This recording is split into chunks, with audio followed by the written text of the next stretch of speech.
the weekly 100.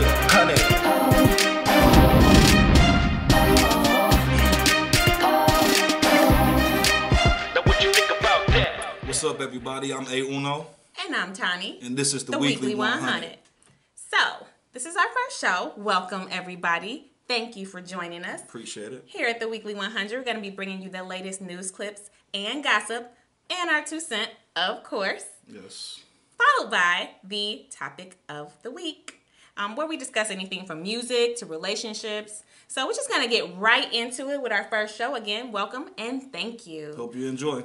All right. So, in the news this week, Big Sean and Jhené Aiko. Oh, man. Yes. So, there were some reports that Big Sean was getting real cozy with Nicole Scherzinger from the Pussycat Dolls. Remember her? Okay. Yeah, cute, right? So it was an after Oscars party, and they were real cozy, looking like a couple in the VIP section. So there were no cameras there, so they didn't get it on camera. But there were some reports that Jhené was mad about this, right? That it got back to her, and that she checked Big Sean about it, right? And he basically was like, "Yeah, it happened," and what, right? She unfollowed him on Instagram. Jhené Aiko. She unfollowed Big Sean. Now, they're a couple, so when you unfollow somebody, that's you broke up, okay? Y'all ain't together no more if you didn't unfollow somebody. It's big, or so you think. Because shortly after that, she refollowed him. And now they're acting like nothing happened. They're like, no. She was trying to prove a point. Exactly. So she unfollowed him on social media, but she was still following him in real life. So. Okay, but how about you can't unfollow somebody when you had a whole face tattoo on the back of your arm? Like, it just don't work like that, you know? So you can't unfollow. He following you all day. Wow. What is going to happen if they ever do break up? You can't cover that. There's nothing you can do about that. She can always get the classic void tattoo. She can. Right, she can, but hopefully, damn. Hopefully, it won't come to that. But well, so he was hugged up with her. Or? They say they were really cozy, looking like a couple. And Twitter, and they dragged him. Twitter and Instagram, they dragged him because they're like, he's a cheater. He cheated on Naya. He cheated on Ariana. I don't know if that's true. I didn't really follow those relationships like that. But the word is that he's just a pathological cheater. And so they were all over him. Jhené went back on Twitter and it's like, calm down, everybody. Everybody's making up their own reality on the internet and all, but come on. There's got to be some truth to it. Why you want to follow me? It was an accident? She was trying to prove a point. Whatever that point was. To Twitter. I don't know, but wow. So yeah. He was hugged up with a pussycat doll. Oh, exactly. I mean, that's his type. It's a pussycat. Yeah, He has a type. Like, all his girls, they look alike, and she fits into that mold. So I can believe that. But there were no cameras there to prove it, so it's kind of got to be placed in the rumor category. And she not sweating it, so why should we be mad about it, right? Oh, wow. So, right. So his next single, I wonder what that's going to be. I know. Well, she ain't on Glee and shit, so. Little pussycat chick. Right. So, anywho, last week, this is going back a little bit. Last week, Lil Xan made a comment about Tupac and his music, and that it was boring and the like, right? Waka Flocka was pissed, and he's like, okay, I'm never talking to you again. He disowned him, basically. But this week, there's someone called O3 Greedo. Well, he is agreeing that the music that Tupac made is boring, and to boot, he's saying that Tupac didn't really have any street cred. He had an interview with Billboard magazine where he talks about, like, he grew up in the hood. He grew up in the projects. And so he lived this life. He got it tatted on his face. You know how that is. So he's basically saying that Tupac wasn't really about that life. And that he was soft. I am offended. I mean, I know that we grew up with Tupac and Biggie. They are like rap royalty to us because they were immortalized when they died. And so we kind of feel like, you can't do no wrong with Tupac and Biggie. But this generation does not feel that way. They are like, forget Tupac and Biggie. Who cares? We the greatest of all. They don't even want to hear the music. See, I take that personally. First of all, what's a Lil Xan? I haven't even heard. I never heard Xanax. I understand that, but I never heard of him.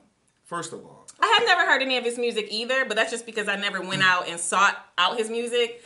But and secondly, boring. How about you check out All Eyes on Me? Oh. 20 years later, still classic. It's a banger. Track for track. It's a banger. It is. To us.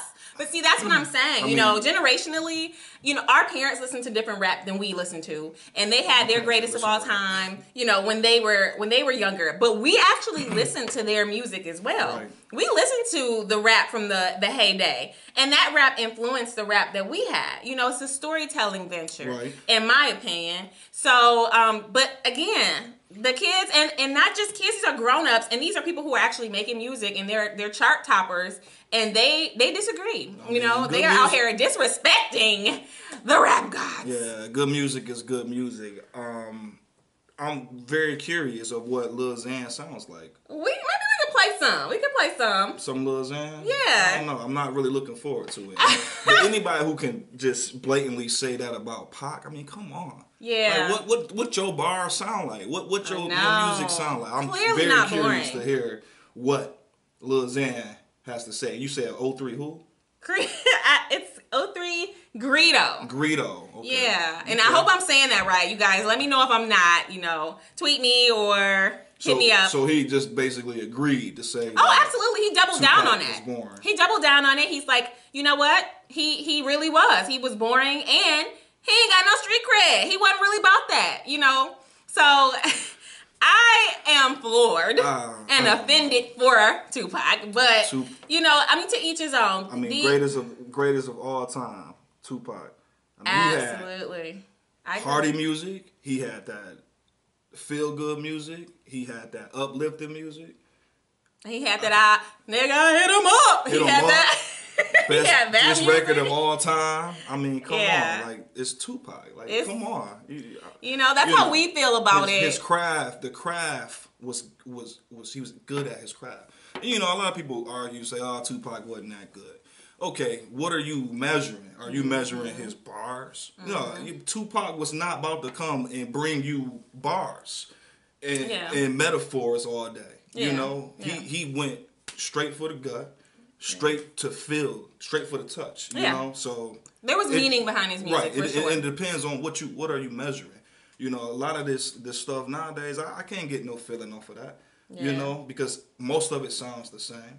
You know, there's a small percentage of artists who are real artists to me. And you know, to have that type of opinion, like, you really need to study what you're talking about. Good music is good music. That's true. It's timeless. You know. But I think nowadays, you know, it's more about the music itself, less about the verses. Right. You know, and they're talking about something totally different than they were talking about in the 90s and the 2000s. Yeah, and I respect It's different. That. Just like in the 70s and 80s, it was different. Yeah. You know, it's a different generation, and they're the ones buying the music now. I mean, we still buying it, but there's a lot of them buying it too, clearly, because they represent what they want to hear. That's why the top of the charts is what's at the top of the charts. So yeah, and like I said, I respect that, and you know, they're entitled to their opinion about Tupac. I mean, like I said, it's just so disrespectful. It's so disrespectful. I mean, we would never come out.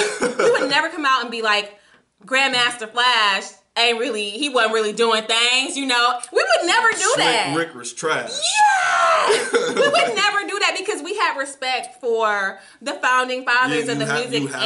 You have to respect the platform where it came from. Not saying Tupac was the first. He wasn't. No, but he was the our most generation. Impactful. And he was more than just a rapper. You have to understand what he represented. He represented a people, a culture. Mm-hmm. He had following. He had people he did. that supported him. You know? Yep. That's why he was attacked the way he was attacked. And, you know, that's a different topic. But still, I mean, you know, you're entitled to your opinion, but definitely boring, far from it. I know, right? Like, I couldn't believe that. And then the fact that there were multiple people agreeing, I'm like, hey, man, what do we know? You know, but that, again, is our generation. We got mad respect for Tupac. Maybe I'm too old. I don't know. I feel like we're getting to the point where our opinions don't really matter. You know, we're becoming a minority in our opinions. And so that's just what it is. And the next generation after this current generation are going to think something totally different. Absolutely. And they're going to have a different taste in music. With all of these prior generations, though, being the stepping stone. Right. You know, it's evolution of music. So you can't say you got to where you are without acknowledging where you came from. Exactly. And I think that is just part of the sadness in it all. Because it's like they don't acknowledge that. It's like they just feel like we brought this here. This is our music now. But your music had an influence. You had to grab that from somewhere. You had to listen to something to feel inspired to even create. Yep, you know, so absolutely. And Tupac is just one of those artists that connected to the people. He was Michael Jackson of rap, you know, because he had that much of an impact. I mean, like I said, 20 years later, still to this day. California love. It's too many. It's too many hits. That was good, actually. Yeah, I love that song. My mom used to listen to that one. Oh, really? Yeah, that's the one that came on the radio. I think that's the only one. She couldn't handle that editing. I don't think she could have handled that. She might not listen after that. But. And it was whatever the other one was. I love the one with John B. Okay. Are You Still Down? Yes. Yeah. And you know, maybe that's where they're coming from with it. You know, he did have range. He didn't just rap about the streets. Like I said, he didn't just rap about guns and killing people. He did, but he didn't rap only about that. Right. And so, I mean, come on. You can't be one-dimensional. Yeah, so, he had his bullshit music. And you need it. Yeah, you have to be a well-rounded artist. And I think that's what Tupac was. I agree. He was the definition of that. Yeah. You know, and not just him, but a lot of artists from that era. Had that impact. Because that was the time of, like I said, storytelling. Storytelling was big. They were telling a story. When you sat down and listened to music, you listened to a complete movie to music. Right. You know, and that was great. That was the beauty in it. You're gonna hear them tell a story. Yeah, and they're gonna tell you how to get twisted, how to get fucked up, how to you know, he partying with you. So it's a tasteful way to do it. You know, it's a time and a place for all types of rap. You know, you got your club bangers, you got your riding music, you got your I just want to chill at the crib and smoke. Yeah. You know, you got Snoop, you know. Snoop. He's one of the best at making that chill riding music. You know who reminds me of Snoop? Wiz Khalifa. Definitely. I feel like Wiz Khalifa is like baby Snoop. Yeah, I could see that. Yeah, it's like they have the same vibe to me. Definitely. He's like a young Snoop. Yeah, Snoop. Yeah. See, Wiz. When he first dropped that Black and Yellow, I was like, I don't know. I ain't hear none of his music. I love the Black and Yellow. It grew on me, and I honestly can say it grew on me because when I first heard it, I was like, what are you talking about? Black and Yellow? Yeah. You who know cares? what it is. Yeah, you know, but like I say, it grew on me. It's catchy. It hit. You know, and like I said, I like Wiz Khalifa. So I do too. He's one of my favorites. Yeah. So, but that takes us into our topic of the week.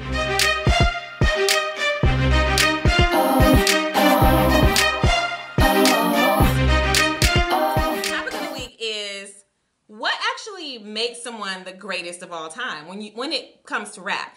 What qualities do you look for in a rapper to say that they qualify to be one of the GOATs, the greatest of all time? It's different for everyone, but I want to hear what you think.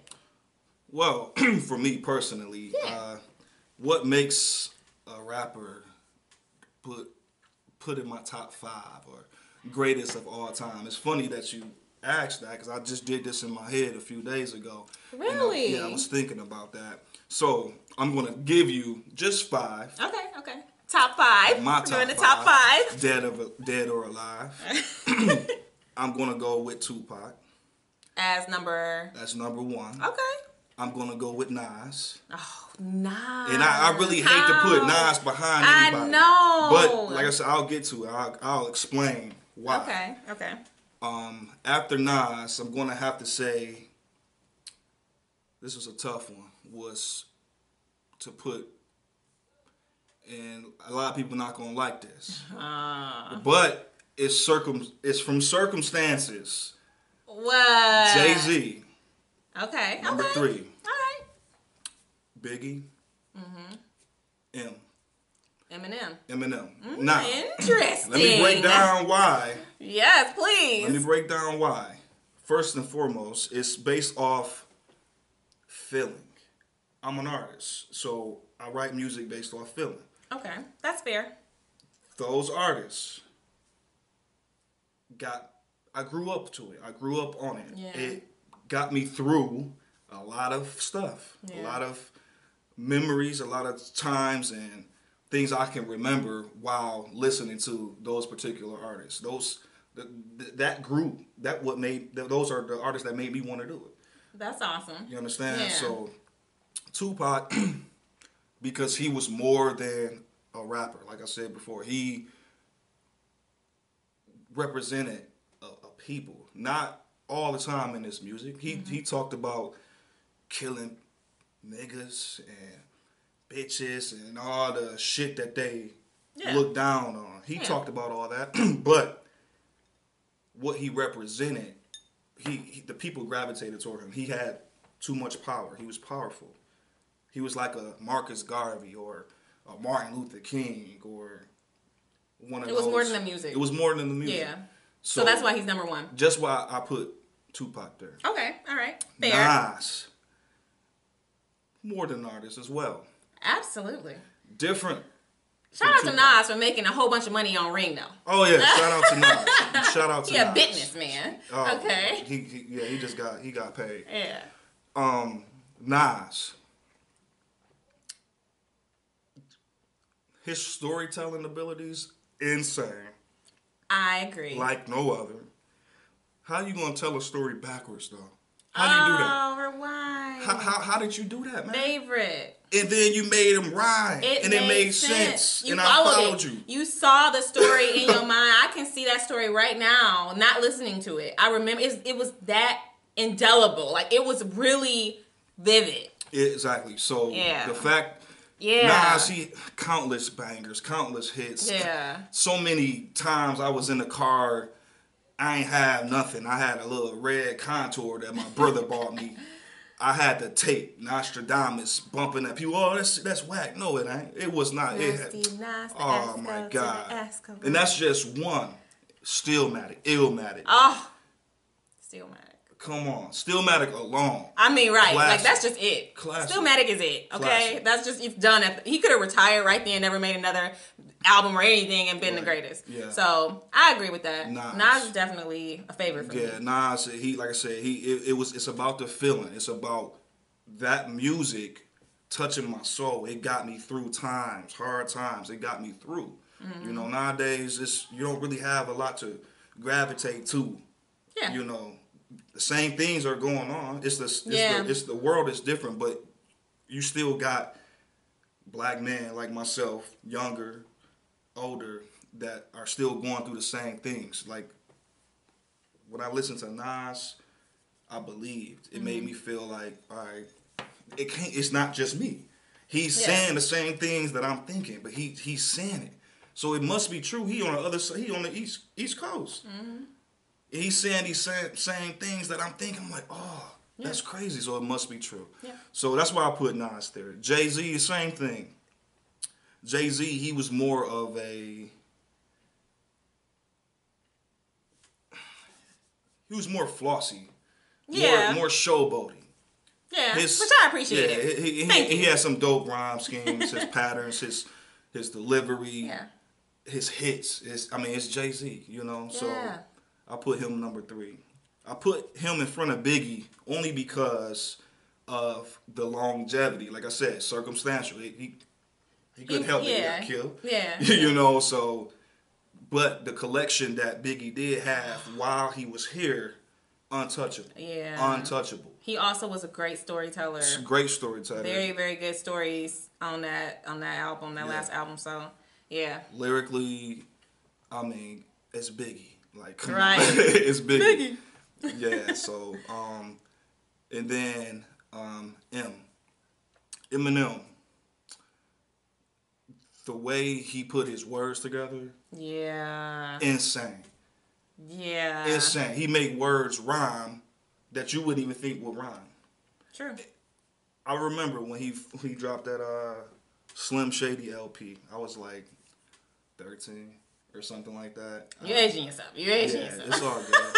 I walked down to the I think it was Damon's, and I went and got the tape. I had my little cassette. Oh, hey. I put them headphones on, and I was like, oh, man. Ridiculous. It made no sense to me. It was something new. It was fresh, and he from Detroit, so of course I gravitated toward that. You know, gotta represent the D. You know, so when Eminem first came out, I remember somebody from school.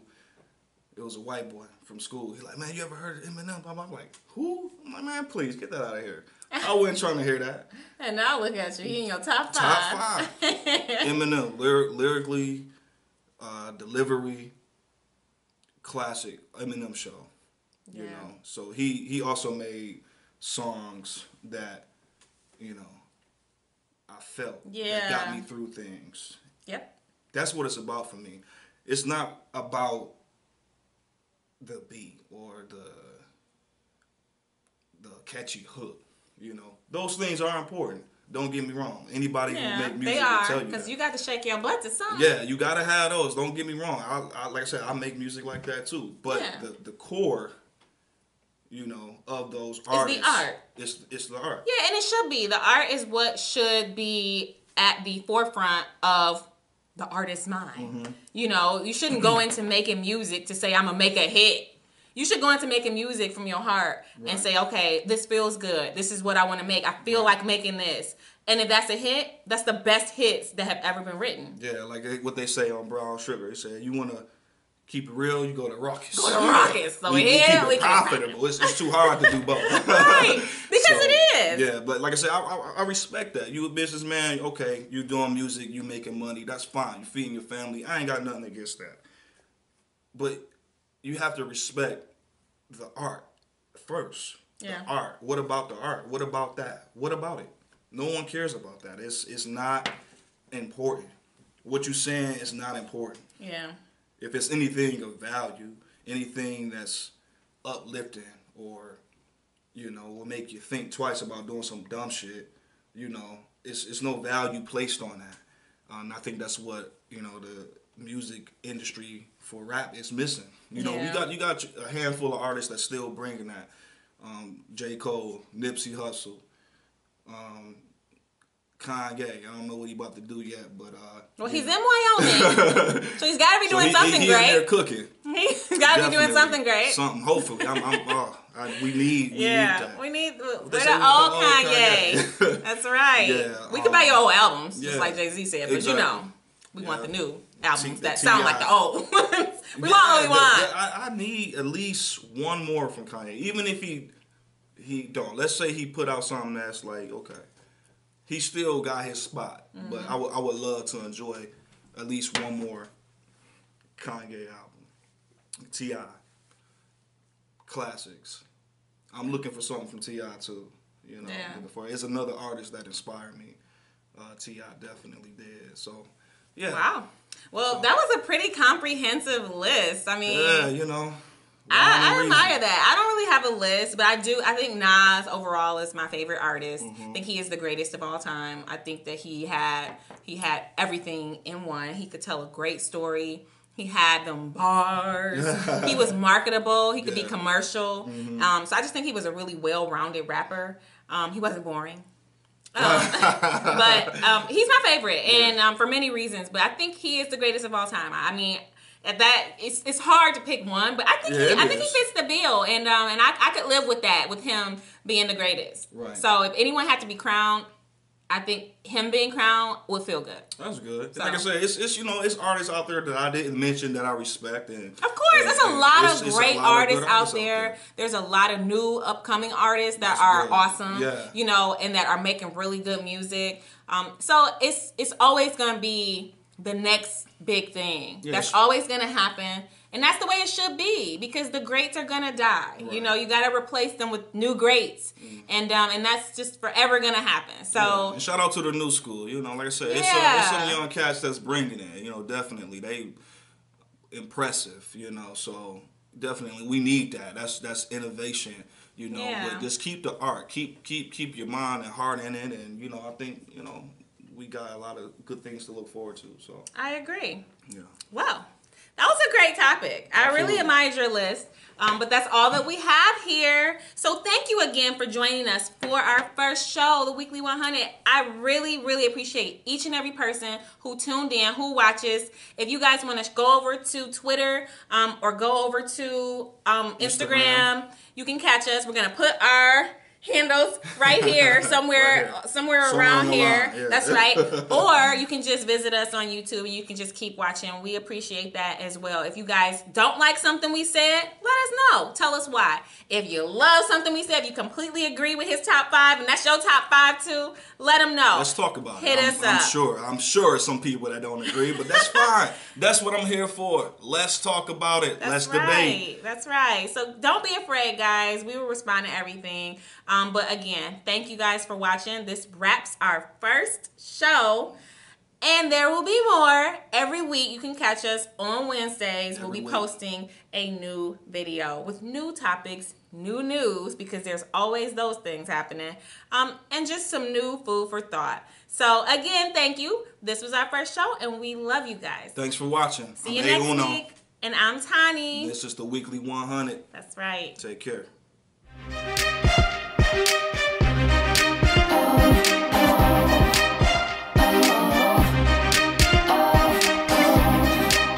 It's the Weekly 100.